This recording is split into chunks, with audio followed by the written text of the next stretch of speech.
momento maravilhoso que passei na minha vida, inesquecível. 70 a gente sabia que não tinha como perder aquela Copa do Mundo.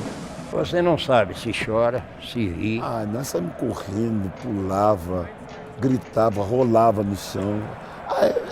Eu vou ser sincero, eu voltei a ser uma criança de 5 anos.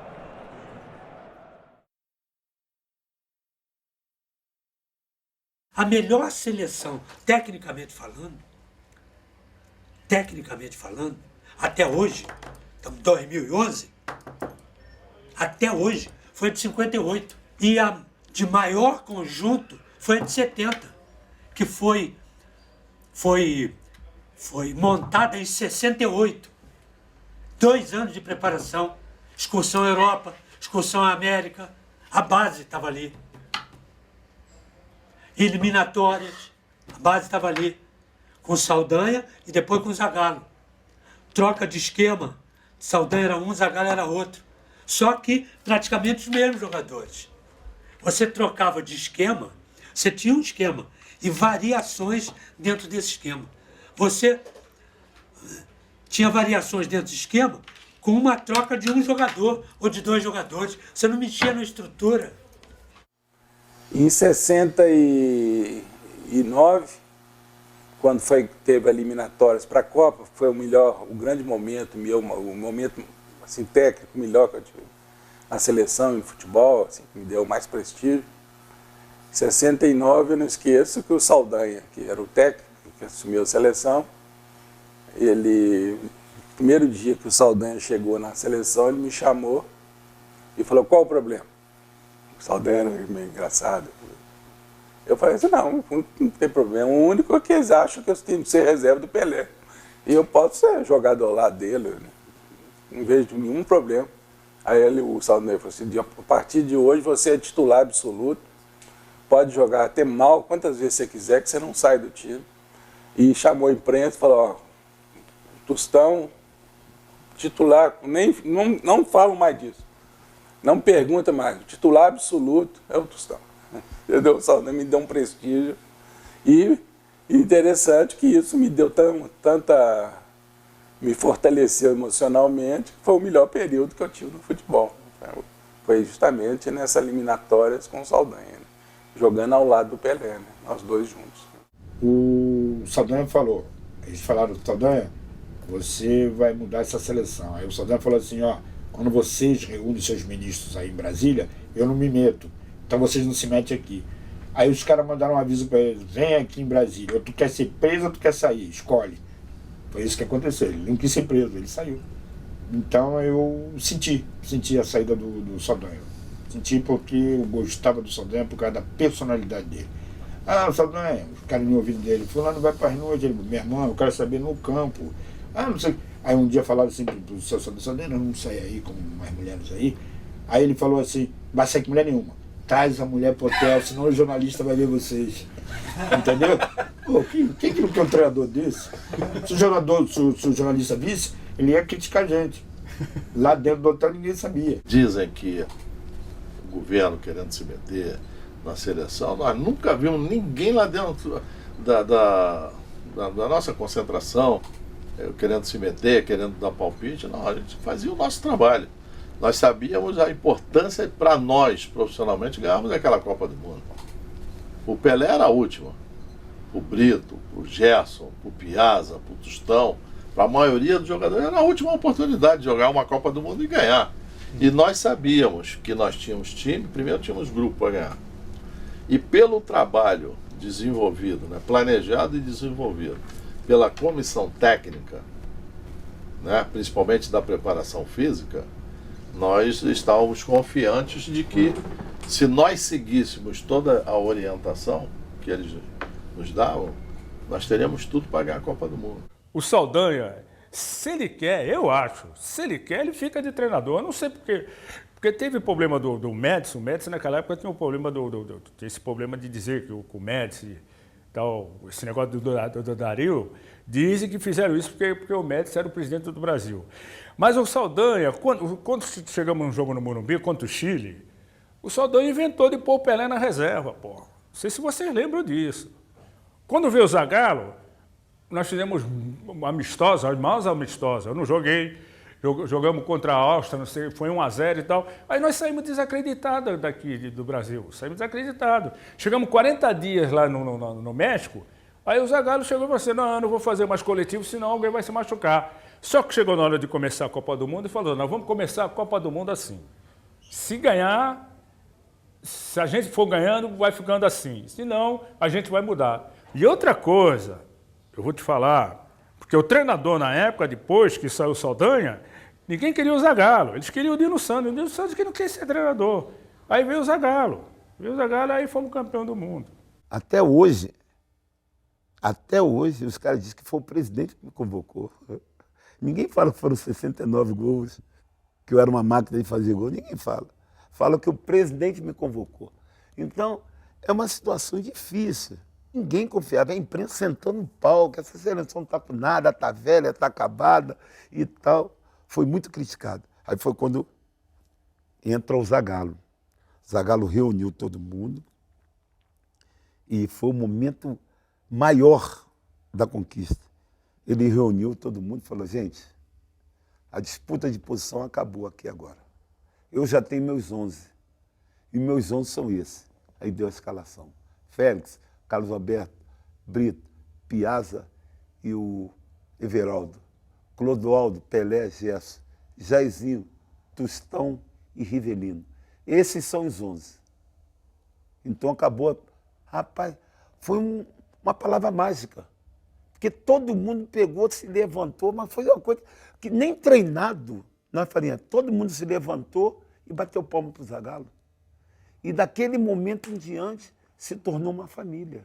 Essa Copa do Mundo de 70 foi introduzido pelo Parreira, que era preparador físico, pelo Coutinho, que faleceu, que era também preparador. Juntaram uma equipe de preparadores físicos que tinham feito curso nos Estados Unidos de Cooper, aquelas coisas de treinamento de Cooper, e aplicaram tudo isso na seleção. O que nós treinamos de janeiro, do meio do mês de janeiro até a Copa do Mundo, aí eu vou falar, o tanto que treinou, tinha que ir, não dava para voltar para trás, você desgastou, treinou. E eu costumo falar, eu fui reserva, mas eu tenho muito orgulho, porque eu fui reserva, conquistando uma posição, fazendo coletivo, porque tinha coletivo, igual eu te falei, é A e B. Nessa Copa tinha só A e B. Na de 58 e 62 tinha A, B, C e D. Tinha 4 times. Pode pegar a memória aí que você vai ver. Então, como é que era difícil ir? Vou completar. Treinando contra Jair, Tostão, Pelé, Gerson e Rivelino. Tinha que chegar o bambu neles e falar aqui, ó, é jogo. Para mim é jogo. Os caras reclamavam, porra, vai devagar. Não, você está garantido. Eu, se eu não fizer a minha parte, eles vão me mandar embora. Então era muito mais fácil jogar contra os gringos lá na Copa do Mundo do que treinar contra esse time. E nós, quando fomos para o México, tivemos que parar em Brasília, né? Aí não digo que nós fomos dura, mas nos foi, assim, passada uma responsabilidade para apaziguar situações e tal. Seria bom se nós dessemos tudo que nós tínhamos para ganhar esse campeonato. Nós já sabíamos da nossa... Nós queríamos ganhar, né? Do time que nós, potencial nosso, né? Mas nós tivemos, assim, um convite a ser campeões, para amenizar a situação no país. Porque estava nervosa, né? Estava nervosa por causa do militarismo, etc. Foi um regime muito rígido. Estava o Jerônimo, o brigadeiro, que era o chefe de delegação. A concentração nossa era toda fechada, não tinha acesso nenhum ao público, com madeiras, não sei. Nós não podíamos ver, a gente queria olhar para fora, tinha que rasgar uns troços lá, olhar de cima do saguão do hotel, né? Foi muito bem elaborado, eu acho que foi legal, apesar do sistema de ser meio rígido, mas foi muito bem feito, porque você não pode dar muita liberdade para o jogador também, aquele negócio de convívio muito junto com a torcida, tem que isolar. Na realidade, em 1970, o militar tomou conta da preparação física. Capitão Coutinho, Carlesso, Tenente, outro, Chirol e tal. Só que eles, como jogadores de futebol, eram maravilhosos conosco. Mas muito para ensinar. E a gente ávido de aprender. entendeu? O que existia é que o Capitão Coutinho era acima da média. O QI dele era acima da média. Então, ele chegou dos Estados Unidos, falava inglês fluentemente, em 70. E começou a usar uma terminologia que o jornalista não conhecia. Ele começou a falar em ponto futuro, em overlap, em teste de Cooper, veio o Mr. Cooper aqui, umas coisas que nós não fazíamos igual, mas fazíamos coisas parecidas que o objetivo era o mesmo e a finalidade era a mesma, de alcançar o índice maior. E o teste de Cooper era a sensação da época, você correr 12 minutos o máximo possível. Porque nós chegamos em Guadalajara, nós não ficamos em Guadalajara, nós fomos para Guanajuato. Guadalajara aqui, Guanajuato aqui. Botava uma pedra de gelo, aí ficava uma semana, derretia. Imagina a raridade. E treinamos nesses lugares, bem alto. E fomos preparados. Quando descemos para jogar em Guadalajara, a gente atropelou todo mundo. E na Cidade do México a mesma coisa. Então, quer dizer, mudou totalmente a preparação física. Eu cheguei lá para treinar 2 meses depois deles estarem treinando. Então, como o Zagallo jogava na seleção dessa maneira, e jogava, e como treinador, ele no Botafogo, Fluminense, sempre foi igual, sempre no 4-3-3. E como ele tinha, na época você falou bem, tinha quantidade e tinha qualidade. Então, para fazer uma seleção do jeito que essa foi, e ser considerada a seleção do século, você tinha quantidade e qualidade. Você tinha um melhor que o outro, para você colocar. Então, ele foi moldando a equipe na maneira que ele gostava que jogasse. Como tinha a maioria de jogador inteligente. Você pegava um Ribeirão, onde você botava, ele jogava. Você pegava um Paulo César, onde você botava, ele jogava. Pegava um Pelé, então não se diz mais nada. Pegava um Tostão, que para mim, taticamente, o Tostão foi o melhor jogador dessa seleção. Houve mudanças totais, né? Na forma de jogar. E o sucesso veio de uma forma maravilhosa também, né? Porque os jogadores se adaptaram ao sistema que o Zagallo queria. Muitos jogadores até deram a mais do que podiam, né? Porque saíram de funções e vieram fazer outras funções. O caso do Riva, o caso do próprio Piazza, que saiu de meio de campo e foi para trás.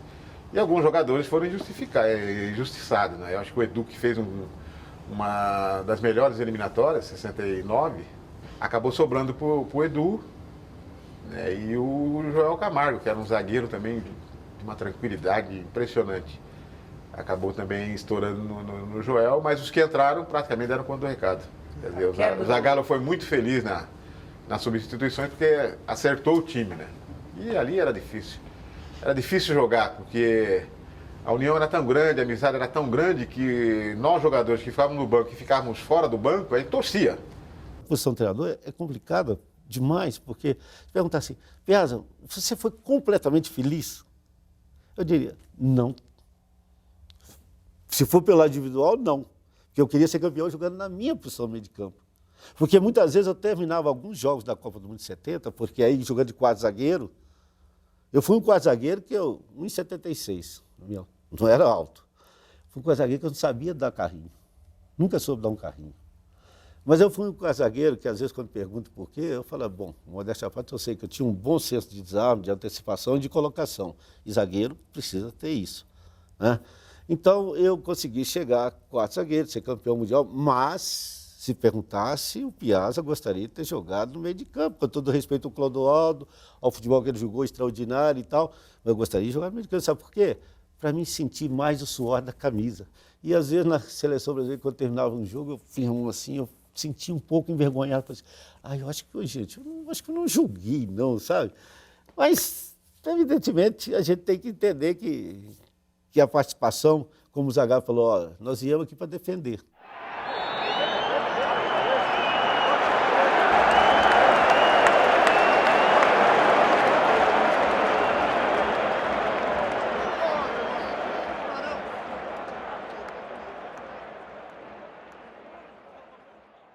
digo para todo mundo.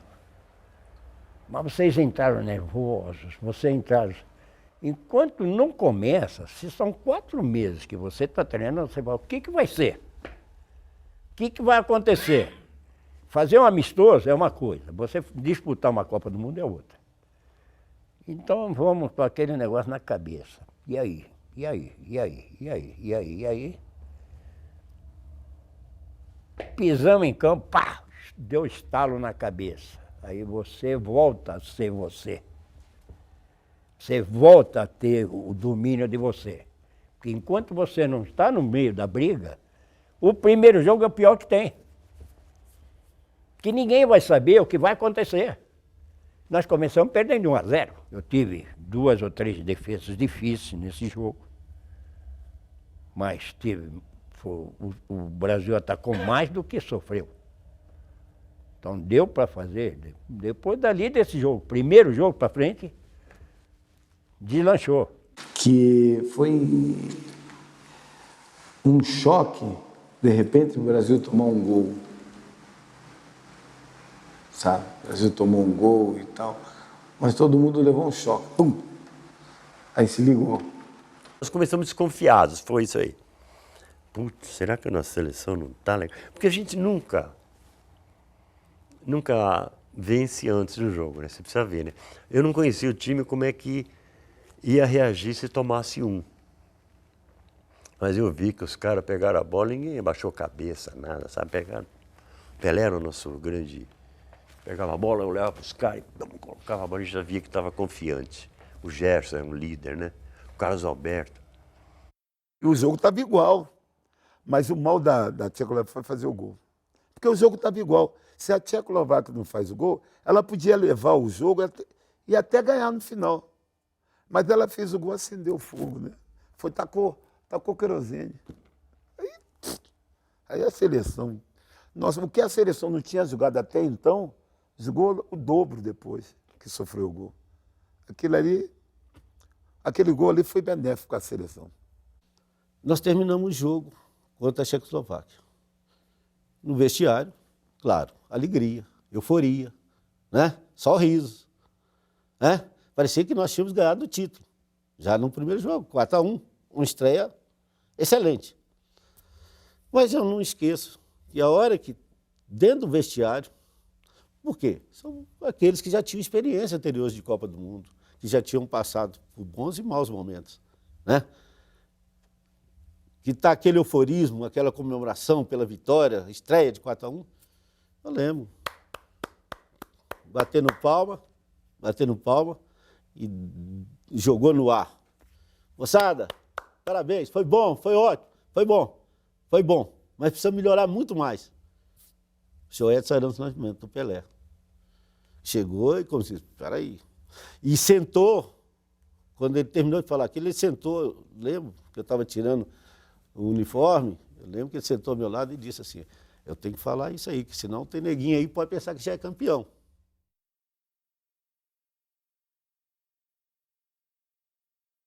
O jogo mais difícil foi contra a Inglaterra, que o Brasil ganhou de 1-0. Ganhou de 1-0, ali foi o quê? O segundo ou terceiro jogo. Todos os jogos foram difíceis, mas o mais difícil foi contra a Inglaterra.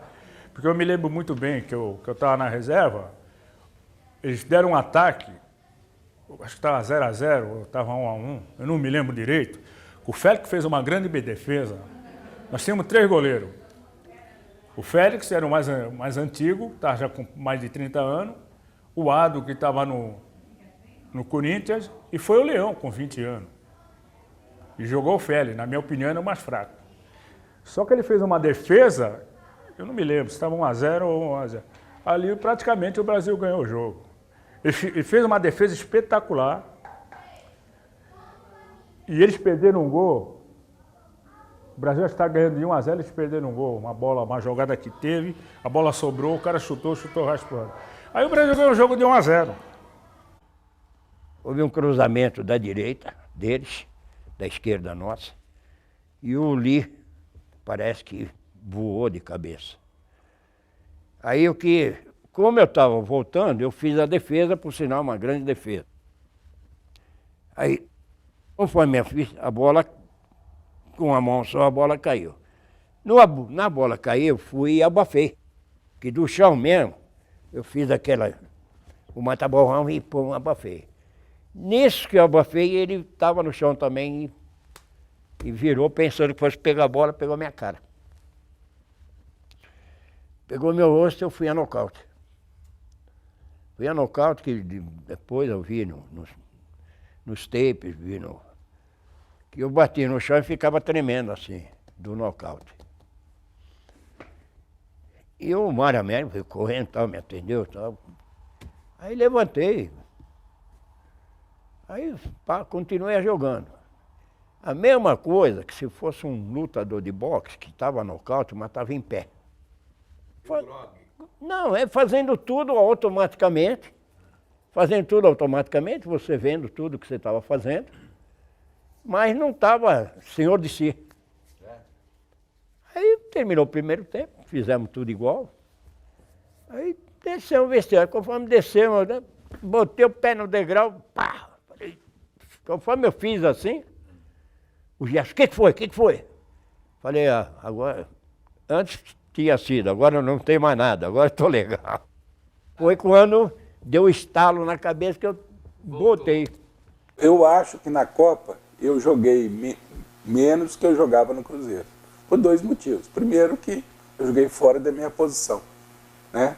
E segundo que eu não estava, por causa desse problema todo da vista, ter ficado muito tempo parado, eu não estava com as mesmas condições de outros jogadores. Esse preparo fenomenal físico que o Brasil tinha, e eu não era o modelo para isso, né? Pelo contrário.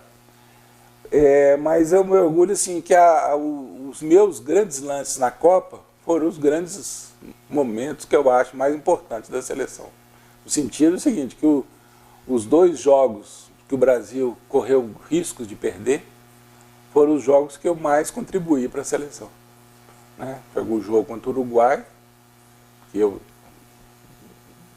dei assim, 2 dos melhores passes que eu já dei na minha vida, foi naquele jogo, para gols do Brasil, e o jogo contra a Inglaterra, que eu também construí o lance que deu a vitória ao Brasil.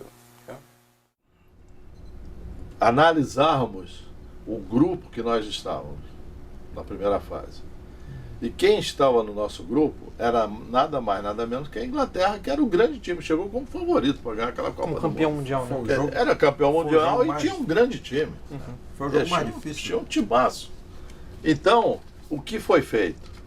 Um trabalho de conscientização com o grupo, com os jogadores, de que o jogo da Copa era aquele da Inglaterra. Aí tava, mas como o jogo da Copa? Porque o primeiro colocado naquele grupo, ou Brasil ou Inglaterra, com todo o respeito a Tchecoslováquia e Romênia, mas o primeiro colocado seria ou Brasil ou Inglaterra, daquele grupo. O primeiro daquele grupo permaneceria jogando em Guadalajara, praticamente nível do mar, e o segundo, o que ia acontecer? Ia sair de Guadalajara, subir lá em cima na altitude para encarar quem? A Alemanha, que estava lá, ó, só esperando. E foi o que aconteceu. Nós ganhamos da Inglaterra, permanecemos em Guadalajara, a Inglaterra foi enfrentar a Alemanha e foi desclassificada da Copa do Mundo. Chegou lá e perdeu da Alemanha. Eu me lembro que a Inglaterra falava assim, olha, nós vamos levar água daqui da Inglaterra, porque a água do México eu não sei qual é. Já chegou lá vaiada. Já chegou vaiado. O povo mexicano foi o que nos ajudou. Nós, brasileiros, até hoje, devemos tudo que nós conseguimos ao povo mexicano. Eu vi muita gente lá de joelhos, chorando, parecia até que eles eram brasileiros. Fora de sério. O povo mexicano nos ajudou muito.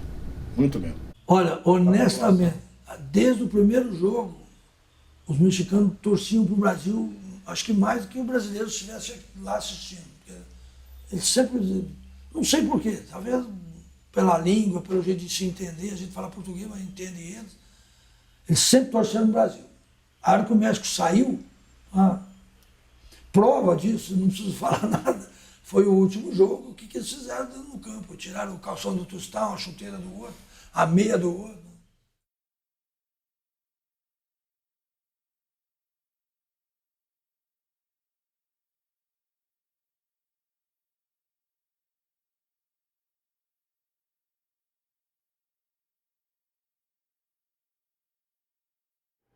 A Romênia foi um jogo que, eu vou te contar, foi 3-2. E que foi um jogo que você diz assim, não, 3-2 não quer dizer o que foi a partida. Eu acho, na minha opinião. Porque não foi isso. Podia ser 4-1 Brasil, 5. Mas foi 3-2, eu acho que... Negócio de futebol mesmo que existe às vezes, né? Mas o Brasil não perdia para a Romênia, não. Esse foi mole, né? 3-2. É, mas foi fácil o jogo. Jogou vários titulares, né? Acho que saiu... Jogou Fontana esse jogo. E não jogou... O Paulo César entrou, não estava tão enturmado, não jogou o Gerson. Era um jogo preocupante porque o Gerson estava machucado. E o time estava engrenado dentro desse padrão aí, que eram os titulares. Não só na seleção, com qualquer outro time, sai um jogador, uma peça, às vezes monta o esquema todo. E a gente sabe disso lá dentro. Falei, putz, era o Gerson. Se é que nós tínhamos o Riva, que voltou um pouco, era um Tamir, mas é outra característica, né? Então a gente ficava meio preocupado, mas foi bem, ganhamos 3-2, né? Uns gols meio esquisitos aconteceram ali, mas foi jogo fácil.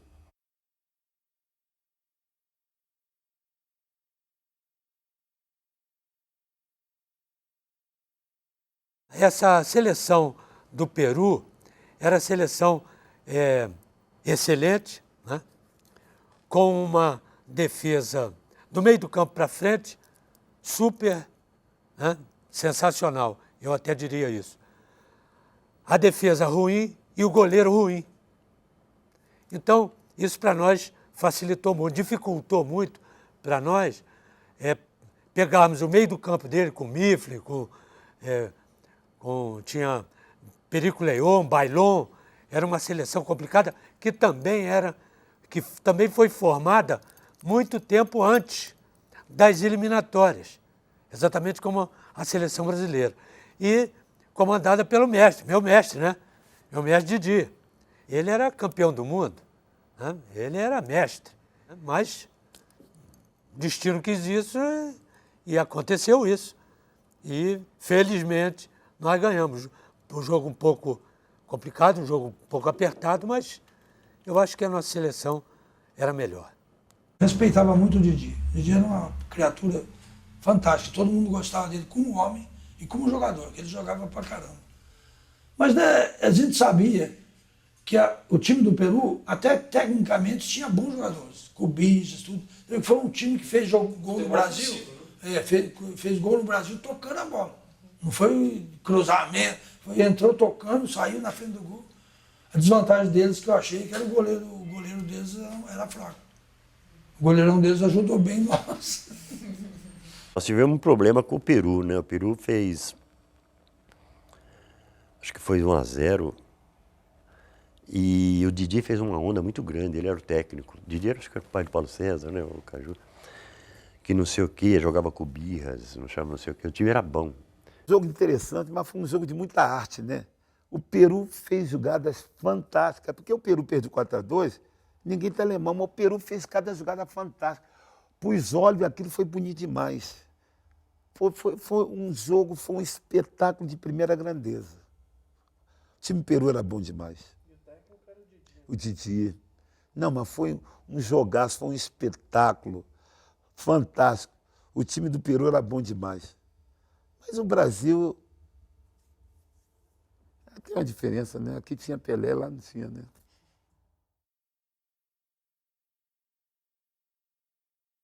O Pelé era o nosso diferencial. Né? Semideus. É aquele que fazia a diferença. Porque todo time que ganha um campeonato do mundo sempre tem um cara que vai lá e faz a diferença. Sempre tem, pode ver. A história dos campeões de Copa do Mundo. O Pelé era o nosso diferencial. Mas o cabeça do nosso time era o Gerson. Todas as jogadas, quando vinha de trás, primeiro jogador, o Gerson. Eu mesmo pegava a bola, Gerson. Às vezes ele voltava para mim. Mas a primeira bola que eu pegava, Gerson. O técnico do Uruguai, porque os caras ficam observando. Assim como nós observamos várias coisas deles, eles sacaram que o Gerson era o nosso. Pô, esse cara não pode ter liberdade total. Bota um cara ali perto dele, pelo menos. Não marcava homem a homem, mas o cara ia perto dele. E o Gerson sentiu dificuldade. Vê que o nosso time não andava. O Uruguai ainda deu a sorte de fazer aquele Fez o gol, primeiro gol. que o cara errou o chute, né? Que o Félix se preparou para um chute forte. O cara errou e Pegou na orelha. matou o Félix, né? Bom, e aí a coisa ficou meio complicada, né? O time não se acertava, tá? Aí, em determinado momento do jogo, o Jairzinho estava sendo atendido lá pelo Mário Américo. Aí o Gerson me chamou e falou assim, pô, Carlos Alberto, eu tô sentindo dificuldade de jogar porque tem um cara aqui meio colado comigo, meio em cima de mim. Não é colado, mas aí tu vê um cara perto do teu companheiro, tu não vai se arriscar e passar a bola para ele. Principalmente contra um time que joga duro que nem o Uruguai. O cara de repente chega e eles deixavam a bola para fazer a falta, né? Aí o Gerson falou isso para mim e falou assim, eu acho que eu vou trocar de posição com o Clodoaldo. O que tu acha? Ao invés de eu ficar aqui, sendo marcado pelo cara, eu vou recuar. Se ele continuar perto de mim, eu é que vou marcar ele. E vamos liberar o Clodoaldo. O Clodoaldo nunca passava, jamais passava do meio do campo. Ou jamais, dificilmente. Ele ia até ali, ficava aguardando para me cobrir, para cobrir uma possível subida do Everaldo. Ficava sempre ali, né? Aí eu chamei o Clodoaldo e falei da ideia do Gerson, perto do Gerson. O Gerson está sugerindo isso, vamos tentar. Temos que tentar alguma coisa aqui para mudar o jogo.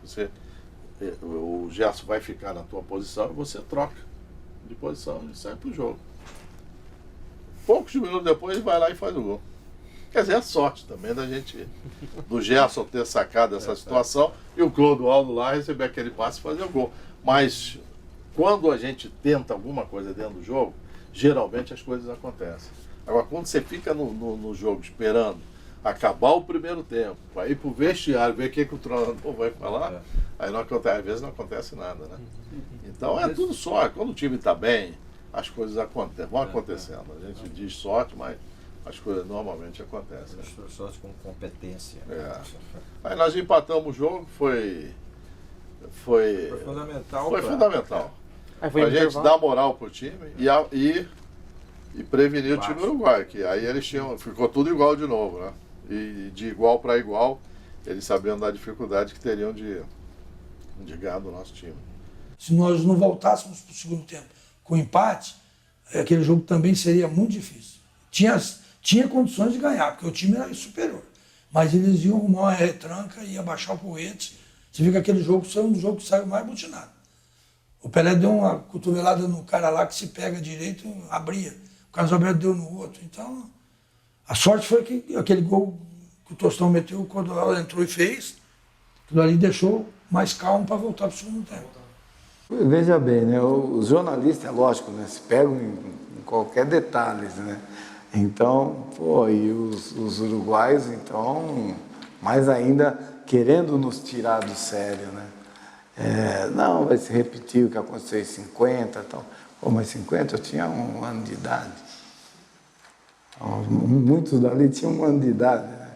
Então, quer dizer, nós nem vimos isso, né? E não tem nada a ver uma coisa com a outra. Isso foi em 1950, nós estamos aqui em 70. E tanto é que nós sofremos o gol, mas não houve, assim, aquela precipitação, sabe? Aquele nervosismo, sabe? Aquele negócio, será que nós vamos conseguir? Não, nós vamos conseguir, porque nós temos condições de virar isso aí, de reverter esse quadro. E estava meio complicado para a bola entrar, mas houve essa inversão de posicionamento que eu havia comentado, né? Que o Gerson voltou e o Clodoaldo foi fazer a função dele, e de repente aconteceu o gol do Clodoaldo, uma jogada sensacional do Tostão, né? E terminou, acho que o primeiro tempo 1-1, mas nós sabíamos que íamos vencer aquele jogo porque éramos também o melhor time, né? Bem melhor que o Uruguai. Que a imprensa criou isso tudo, né? Nós sabíamos disso, mas tinha gente ali que não era nascida em 50. Eu era também um dos mais velhos e tinha 9 anos em 50. Eu vi um jogo da Copa do Mundo aqui Brasil e Espanha e tal, o Ademir fez um monte de gols e tal, mas me recordava disso vagamente. Mas aí, é porque é a forra, que é isso, que é aquilo. E a seleção uruguaia, nessa oportunidade, ao pé da letra, era uma seleção fraca. Fraca. Em todos os sentidos. E nós podíamos jogar com eles 50 jogos, nós íamos ganhar os 50 jogos, com facilidade. Então, como nós ganhamos? Só que a nossa seleção, como disse muito bem o Zagallo no intervalo, o Zagallo só disse isso aqui. Quando é que nós vamos começar a jogar? Isso que está jogando aí é a seleção brasileira? É a nossa seleção? Vocês estão de brincadeira. O gol do Uruguai foi um gol que ninguém entendeu. Bola foi para lá, a bola veio para cá, que não tinha que... Essa bola não pode passar assim, e nós sabíamos disso. E a bola passou para lá, passou para cá. Clodoaldo tentou cortar. Clodoaldo não foi culpado de nada. Ele tentou cortar a bola desse vai e vem. E não cortou. E aí o cara entrou, o Brito entrou nele, a bola sobrou, confusão lá danada. Monteiro Castilho, o Cubijas, chutou a bola de canela e o Félix esperava um chutão e ela veio pingando e passou. Tudo desconcentrado. Quando eles fazem o primeiro gol, os torcedores começam a gritar Maracanã, Maracanã. Sabia disso? A torcida do Uruguai. Maracanã, lembrando, 1-0 eles. Porra, eu... E você? Eu vou entrar... Mas aí o Clodoaldo, a gente faz logo, empatamos 1-1, depois viramos 3-1. Que Maracanã, pô, vai ser aqui, meu filho. Vocês estão fora.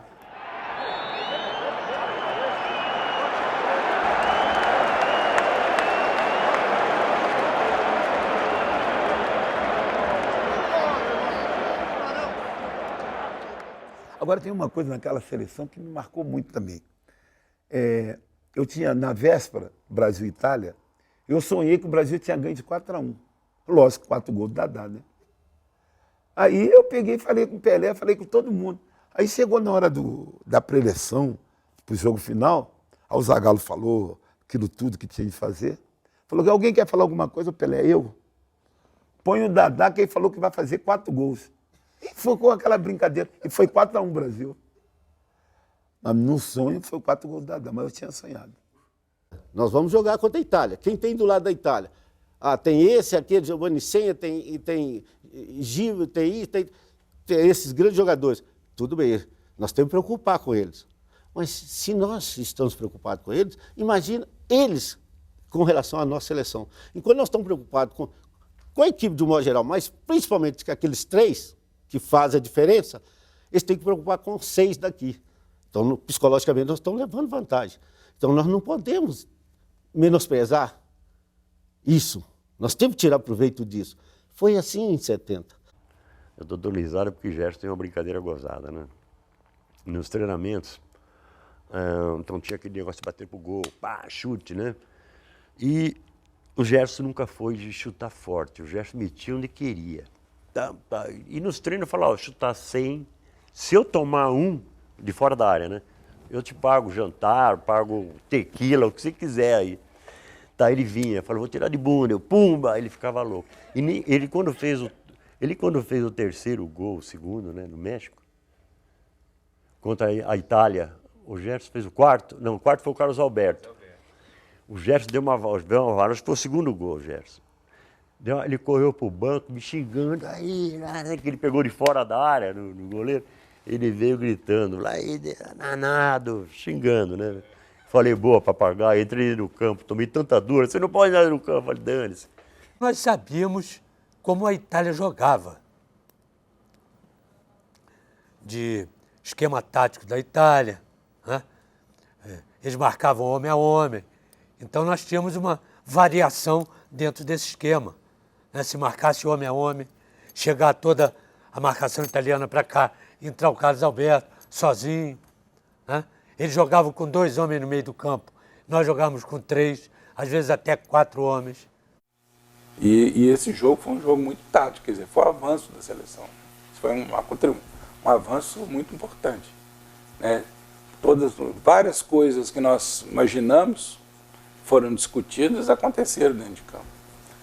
Tanto que nesse jogo, por exemplo, comigo, a Itália jogava, tinha 4 jogadores de defesa e atrás dos 4 tinha um líbero, que fazia a cobertura dos outros 4.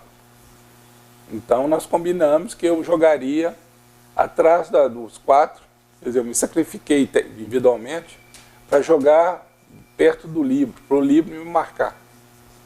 Então, quando um jogador, por exemplo, nos gols do Brasil, o líbero deveria fazer a cobertura e não fez, porque ele estava me marcando. Quer dizer, isso é uma coisa combinada, né? Foi combinado, por exemplo, no 4º gol do Brasil, que quando o Jairzinho viesse para o meio e o cara acompanhasse ele, porque o cara fazia marcação individual, o Carlos Alberto ia entrar para aquele setor. E foi o 4º gol, foi assim, o Carlos Alberto entrando livre para fazer o gol.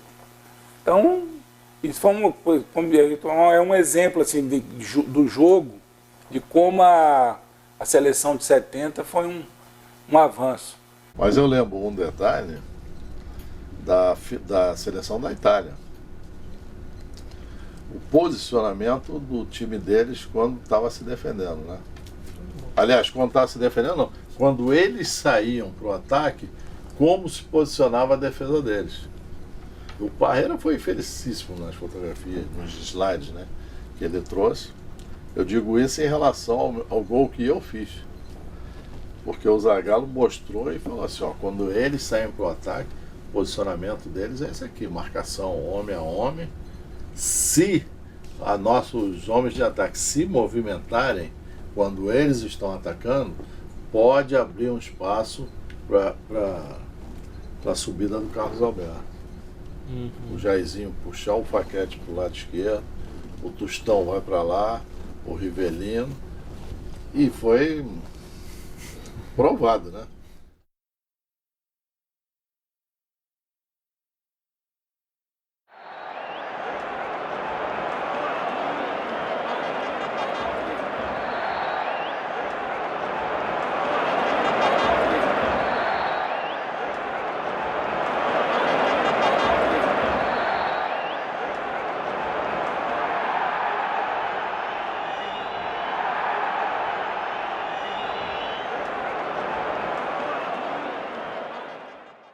Pô, rapaz, ali você parece que aí você já tá, a ficha não caiu, será?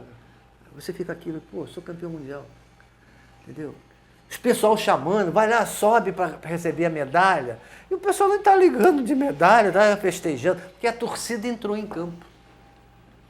Os mexicanos entraram em campo, você foi obrigado, às vezes, a correr para o vestiário. A imprensa toda tinha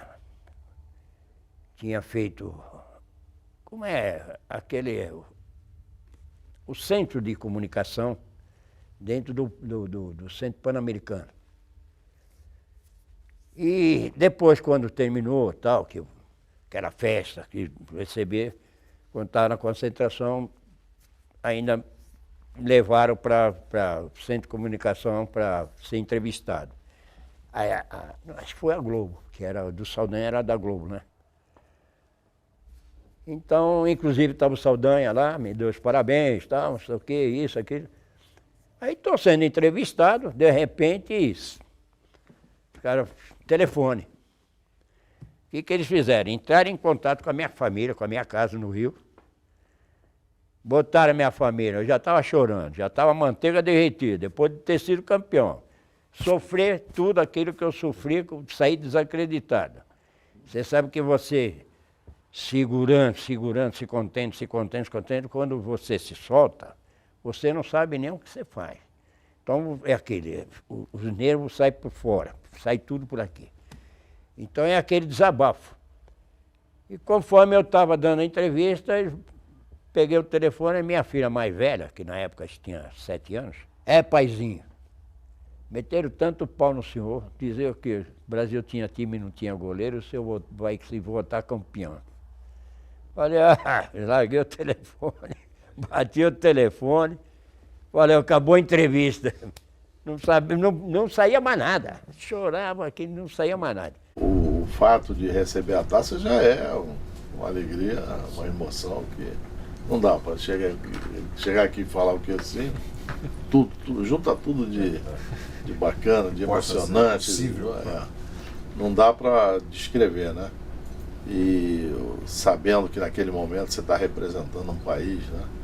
Recebendo atraso, porque naquele momento não é um cara individual, você está recebendo em nome do país, em nome do grupo, dos jogadores, não só daqueles que estavam lá, mas de todos os outros, né? Porque valoriza a conquista da Copa do Mundo, não valoriza só os jogadores que estão lá, valoriza todo mundo no país é campeão do mundo.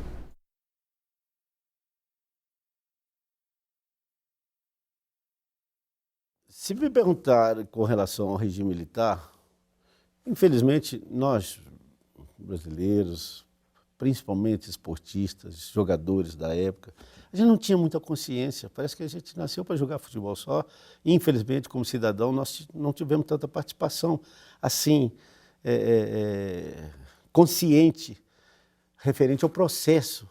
Então, até falam que assim, os jogadores com isso colaboraram muito no fortalecimento do regime militar, do regime de exceção.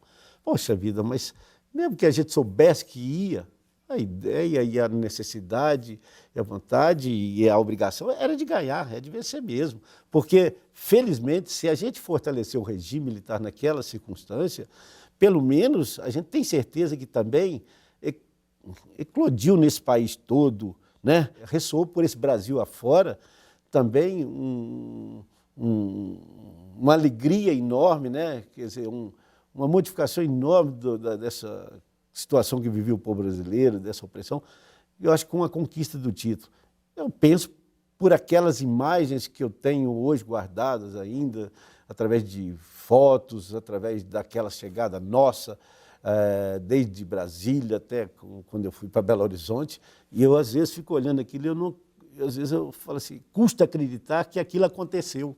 Não sabia que o povo era tão louco. A gente gostava de futebol, achava que clubes eram entidades que tinham suas torcidas. Mas monopolizou o Brasil todo. Nós éramos 90 milhões, né, com a música. Os caras tocando essa música, em cima de carro de corpo de bombeiro. Aquela loucura, ficamos no hotel Copacabana ali, invadir aquele hotel. Nossa, foi uma coisa de louco. Foi uma loucura. Aí era para todo mundo vir para São Paulo receber um Fusca do Maluf de prêmio. Nós não tinha muito, né? Não ganhava muito na época.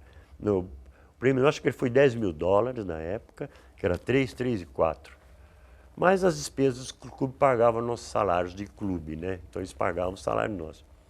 E o Maluf deu um Fusca para cada campeão do mundo, né? E não veio, metade ficou no Rio porque se perdeu. Foi uma coisa de louco. Daqui a pouco eu me tornei campeão mundial, daqui a pouco eu estava sentado no Palácio, lá em Brasília, com o presidente da República, o ministro da Economia me dando um cheque para todos, voamos para São Paulo, andando em cima de carro de bombeiro para cima e para baixo, todo mundo em êxtase, já recebi um carro, não sabia nem dirigir, não tinha nem carteira. Aí me levaram para um tal de Ibirapuera, que hoje é perto da minha casa. Olha, os carros estão aí, cada carro está com o nome escrito, era um Volkswagen verde. Eu tinha que entrar nele e sair dirigindo, acredite se quiser. Eu entrei e saí dirigindo. Mas foi bom demais. Eu me senti gente, eu me senti rei, me senti príncipe, me senti dono do Brasil. Daí para cima. Foi uma festa tremenda. Nossa Senhora, aquela festa, depois fomos para Brasília, aquelas carreatas. Mas até aí a fila... Não caiu não. Não caiu não, porque a gente diz, será que é sonho? A primeira coisa que a gente pensa que é sonho, não pensa que é realidade. Não acredita, é bom demais para ser verdade.